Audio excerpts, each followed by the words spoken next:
Olá pessoal, sejam bem-vindos a mais um vídeo aqui do meu canal, espero que estejam todos bem, seguindo aí as orientações de quarentena, de cuidados de isolamento social que os governos estão estabelecendo, que isso, claro, garante o nosso papel social, né, perante essa pandemia que acometeu a sociedade, que acometeu o mundo inteiro, e a gente cumpre o nosso papel aí cuidando da gente, cuidando das pessoas que a gente ama e de toda a sociedade. Então, fiquem em casa, cumpram essas medidas preventivas, se saírem de casa, usem as suas máscaras, né? Vamos cuidar de tudo que é importante para nós, começando com esse cuidado, certo? E o vídeo de hoje, ele tá bem relacionado com isso, né? Mediante a essa pandemia, a gente sabe que a nossa rotina de trabalho mudou, a nossa rotina de estudos mudou também, a gente passa mais tempo em casa, passa mais tempo com filhos, com família, com um convívio social que para muitos há tempos não acontecia, né? E mediante a isso a gente passa por um momento de estresse, de organização de tarefas, de organização de rotinas, isso positivo e negativo. A gente estava acostumado a ter muitas tarefas fora de casa, esportes, aulas de alguma coisa, dar aula ou ter aulas, e a gente passa a acumular todas essas tarefas dentro de um único ambiente, em casa, e às vezes a gente acha que sobra tempo, às vezes a gente acha que falta tempo, e como gerenciar tudo isso, né, para que a gente consiga ter produtividade, para que a gente consiga, entregar qualidade naquilo que a gente faz, tanto nos nossos estudos, no nosso trabalho, né, feito remotamente, e todas essas transformações a gente precisa sim se adaptar e se adequar. E por que é importante que a gente crie mecanismos para lidar com isso, né? Porque eu venho falando aqui muito no canal sobre que tudo que eu trago aqui para vocês é relativo à educação do futuro, ao mercado do futuro, e sempre também bato na tecla de que o futuro é hoje, é amanhã, que o mundo é VUCA. Todas essas características que definem um novo momento do mundo, que com um momento de pandemia se tornam mais pujantes, se tornam mais efetivos, mais reais. Tudo aquilo que a gente vinha vendo como previsão, que as tecnologias vão dominar, que vai ser tudo EAD, que as coisas vão ser mais remotas, tudo isso era algo que a gente estava vendo mais de longe e que agora são realidades mais presentes. Nós estamos vivenciando essas transformações. E por que isso é importante? Porque a partir do momento que a gente vivencia isso, o nosso cérebro entende que existem mudanças acontecendo. E isso torna o nosso cérebro mais elástico. A neurociência explica isso, já falamos sobre isso em outros vídeos aqui do canal. O nosso cérebro se torna mais elástico, é a neuroplasticidade. Ele aprende a se comportar de uma forma diferente perante o que está acontecendo. E por que é relevante que a gente pense dessa forma? A gente pensa dessa forma porque o nosso cérebro, ele culturalmente, desde os primórdios da humanidade, ele é acostumado a trabalhar para gastar o menos possível de energia para a nossa sobrevivência.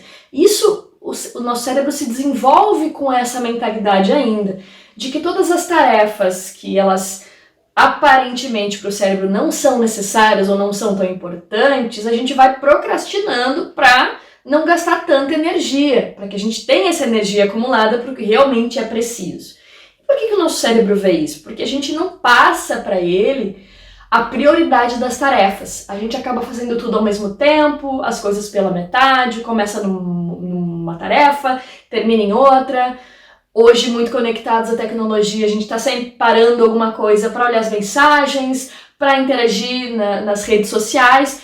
E isso faz com que o nosso cérebro entenda que não existe uma ordem de prioridade de tarefas, porque a gente faz tudo pela metade. Quando isso acontece, o nosso cérebro começa assim a procrastinar. Por isso que a gente é por natureza, somos por natureza procrastinadores. Em maior ou menor grau, a gente sempre acaba procrastinando, né? Quem não se disciplina, quem não usa técnicas para produtividade, para gestão de tempo, acaba procrastinando muito. E essa procrastinação é onerosa porque fica parecendo que as 24 horas que a gente tem não são suficientes e que a gente precisaria de 48 horas.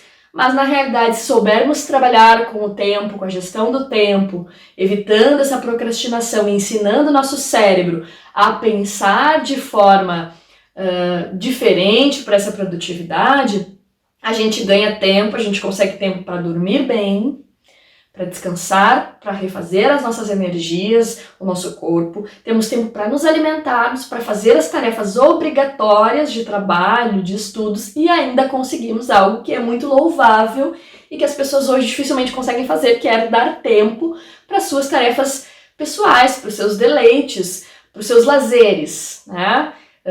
Esportes, música, viagens, enfim, a gente está muito preso nas rotinas e a gente reclama muito que a gente não tem tempo para fazer nada. E a gente acaba romantizando muito isso, percebam, a gente romantiza muito essa questão do tempo que a gente tem, porque as pessoas nos perguntam como é que tá a rotina, como é que tá a vida, como é que tá o dia a dia. E a gente acaba sempre dizendo isso, né? Tô na correria, nossa, não tenho tempo pra nada, eu queria um dia com mais tempo, não consigo nem me alimentar, não consigo comer, não consigo dormir. E isso parece que foi romantizado, parece que é bonito dizer isso, que a gente tem uma vida cheia, um dia farto. E na verdade, muitas pessoas sofrem com isso, o estresse, né? Estão infelizes com essa falta de conseguir fazer as suas coisas pessoais.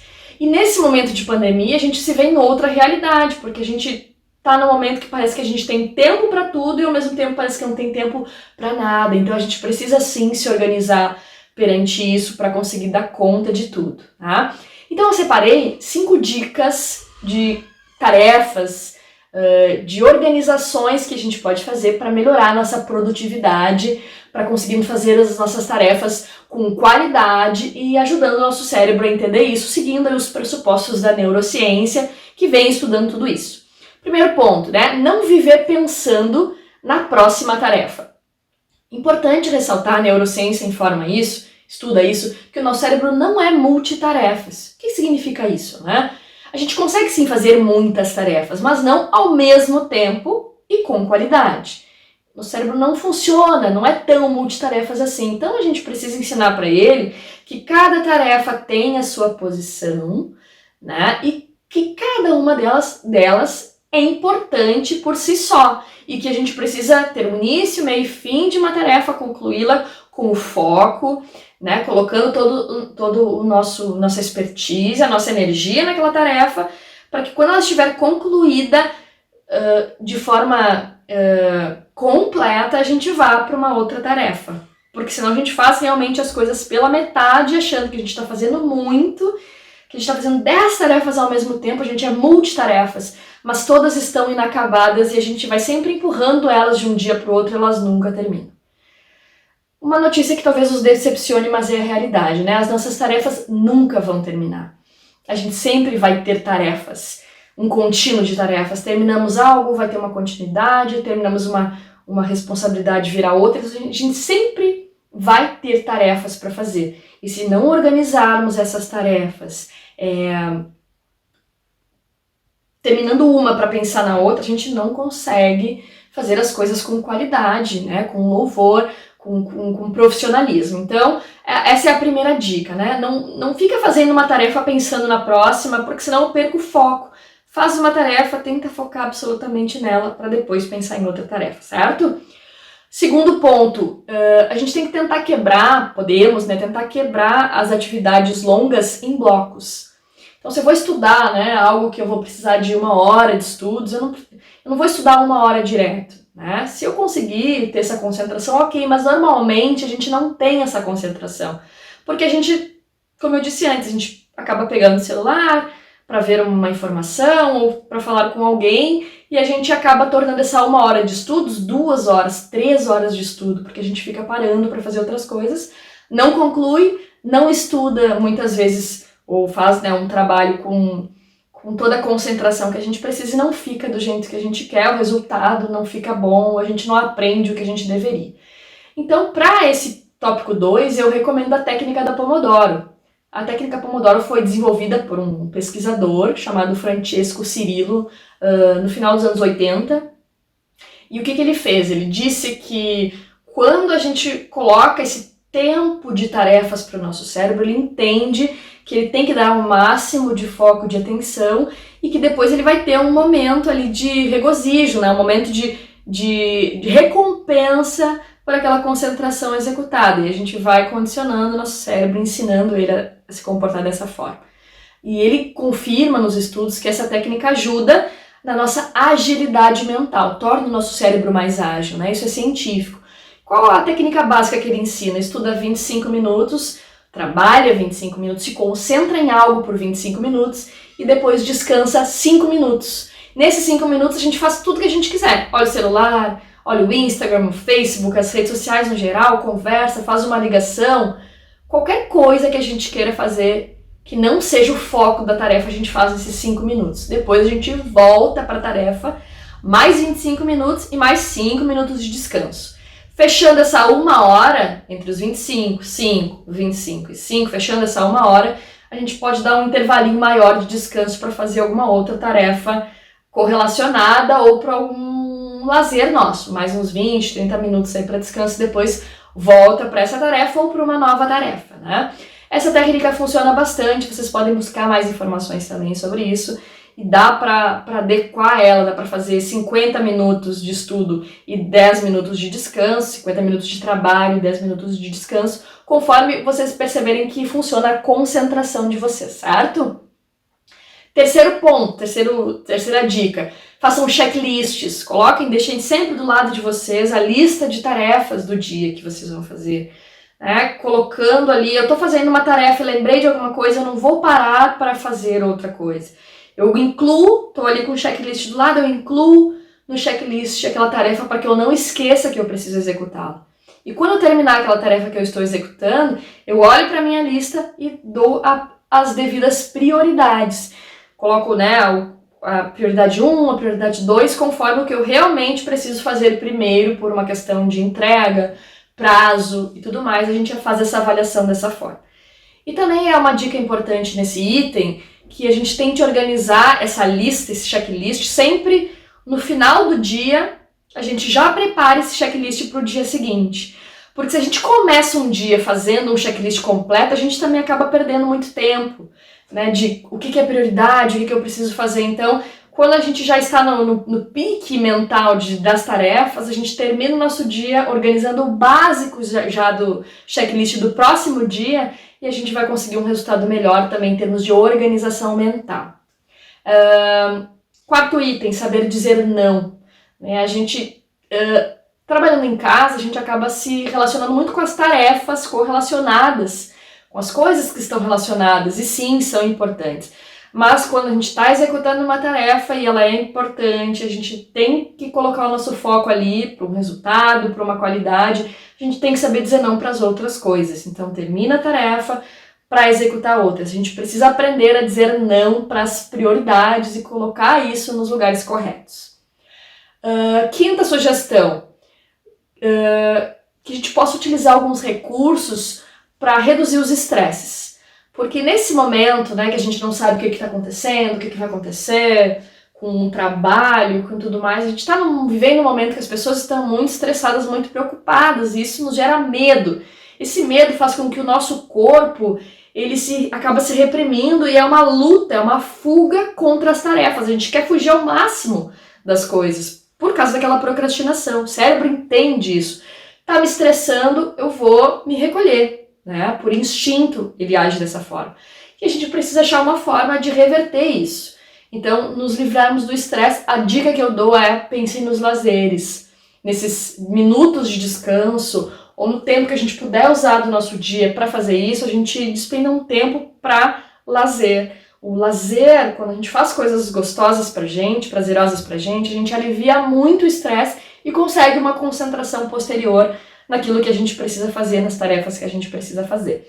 Então, pega aquele livro que faz tempo que você quer ler e não consegue, retoma com ele aquele filme, aquele seriado que você parou lá em 2000 e não sei quanto e não voltou a ver mais, assiste um episódio, 2 episódios, faz uma pipoca, senta com as pessoas que moram com você, faz uma live, A gente está num momento de muitas lives, então faz uma live com seu afilhado, com seus primos, com seus amigos. Tenta ter esse contato com as pessoas, essa troca, essa interação. Se você convive com pessoas em casa, a interação pessoal muito melhor, sem contato, é claro, devido às solicitações aí de isolamento. ou com as lives de longe, mas vendo as pessoas que são importantes para você, porque isso nos dá aquela sensação de aconchego, né, de tranquilidade. Isso alivia o nosso estresse, alivia o nosso pensamento, alivia a nossa circulação sanguínea e faz com que o nosso cérebro consiga se concentrar melhor para as tarefas, certo? Essas são as 5 dicas aí que eu selecionei, não apenas dentro das coisas que eu faço na minha rotina de trabalho, mas que eu vejo nos estudos aí que existem sobre esse tema, porque produtividade é um tema bastante estudado cientificamente, em questões de trabalho, em questões pessoais. Então tem conteúdo aí científico e é a base que eu trago para vocês, como sempre, conteúdo científico para justificar o assunto que eu estou trazendo aqui. Então essas dicas, elas são científicas, são dicas da neurociência, para que a gente tenha mais produtividade, fazendo melhor gestão do tempo e tendo qualidade de vida junto com isso, que é muito importante, principalmente no momento que a gente está muito estressado, com um pensamento negativo, pessimistas, né? Esse pessimismo que atrapalha, é importante, claro, mas acaba atrapalhando muitas vezes nossas rotinas, nos deixando com medos que são pertinentes, mas que atrapalham muitas coisas que a gente precisa fazer, certo? Eu já sou acostumada a trabalhar bastante tempo em home office, em escritório, né, assim, isolada. Então aqui eu tô na minha casa, no meu ambiente, no meu escritório de trabalho em casa, que além de meu escritório de trabalho, como vocês podem ver, também é o meu estúdio musical, onde eu tenho os meus instrumentos aqui, onde eu toco as minhas músicas, onde eu estudo música também. Então nesse meu escritório aqui eu faço tudo que eu preciso, eu já estou muito acostumada, disciplinada a trabalhar assim já há alguns bons anos. Mas para quem está começando essa rotina agora, acredito que essas dicas possam ajudar um pouquinho aí a melhorar as tarefas de você, certo? Espero que eu possa contribuir. Um beijo para todos vocês, se cuidem, fiquem em casa se possível e até o nosso próximo vídeo.